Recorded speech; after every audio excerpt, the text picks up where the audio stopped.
Ustadz, di sekolah saya banyak syahwat bertebaran. Dan ada juga orang-orang yang mencaci sunnah Rasul. Apa yang harus saya lakukan? Istiqamah, sabar, berilmu lagi, berdoa agar Allah meneguhkan kita di atas kebenaran dan agar Allah memberikan hidayah kepada mereka.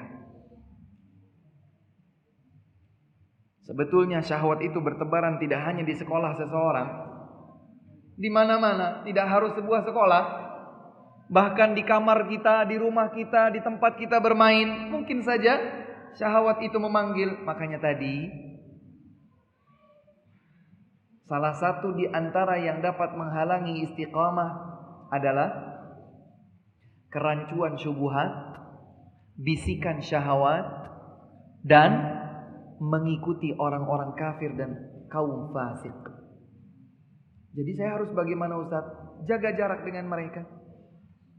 Setiap kali ada bisikan syahwat, beristi'adzah, baca a'udzubillahi minasyaitonir rajim, berlindung diri kepada Allah Subhanahu wa taala dari syahwat tersebut. Semua yang akan berpotensi memberikan bisikan syahwat hindari.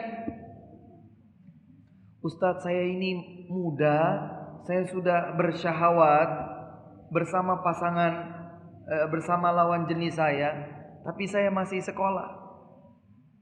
Solusinya kan menikah.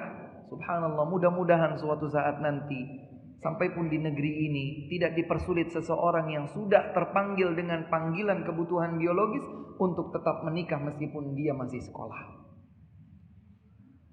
Saya yakin suatu saat nanti, entah kapan, apakah sekarang dan dalam waktu dekat ataukah masih beberapa waktu mendatang, saya yakin setiap orang tua akan terpanggil, tersadarkan bahwa satu-satunya cara yang baik, efektif, selamat, steril untuk menyelamatkan syahwat biologis manusiawi seorang pemuda atau pemudi tidak lain kecuali menikah. Persis sebagaimana yang Nabi SAW sabdakan, ya ma'syaras syabab, wahai segenap pemuda, man istata'a minkumul ba'ata falyatazawwaj, siapa yang sudah mampu ba'ah hendaklah ia menikah. Fa innahu aghaddu lil basari wa ahsanu lil farji, karena dengan menikah itu dapat lebih menundukkan pandangan dan dapat lebih menjaga kemaluan. Fa illam yastati' faman lam yastati' fa alaihi bis-shaum fa innahu lahu wija, siapa yang belum mampu merealisasikannya hendaklah ia berpuasa karena sesungguhnya pada siam terdapat perisai. Jadi yang dipanggil itu para pemuda, bukan wahai yang sudah punya pekerjaan mapan,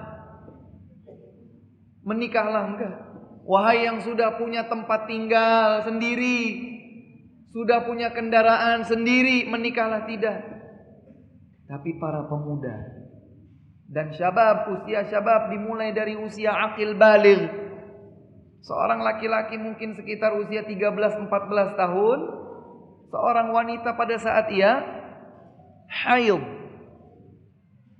Ustaz masih muda sekali. Itulah tadi yang saya sampaikan. Suatu saat nanti, cepat atau lambat, setiap kita akan sadar, setiap orang tua akan sadar bahwa cara satu-satunya yang terbaik, yang paling steril, yang paling maslahat, yang paling efektif, efisien untuk menyalurkan kebutuhan biologis manusiawi setiap orang adalah dengan cara menikah. Meskipun masih muda, meskipun masih kecil, kata sebagian orang. Karena Nabi SAW menyatakan ya ma'syaras syabab. Maka kami menyarankan kepada yang biasa di tempat syahwat berkeliaran ini tadi,